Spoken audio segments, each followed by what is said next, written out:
முதலமைச்சர் எதுவும் பேச மாட்டேங்கிறார். To remain silent in the face of evil is itself evil. எதுக்குடா அவனை தொட்ட? அவன் சுடு தண்ணியிலே கைய விடுவான், உன்னை சும்மாவா விடுவான்? மாண்புமிகு எதிர்கட்சி தலைவர் பேசும்போது நிறைய பேசினாங்க. அதுல ஒண்ணு மட்டும் நம்மள இன்டைரக்டா ஈவில் அப்படின்ற அந்த வார்த்தையை யூஸ் பண்ணாங்க.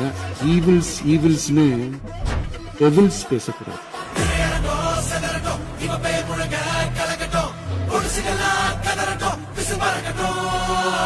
கடந்த 4 நாட்களாக திராவிட முன்னேற்ற கழகம் முதலமைச்சர் ஏன் பேசலன்னு சொல்லிட்டே இருந்தாங்க. இன்னைக்கு பேச ஆரம்பிச்ச உடனே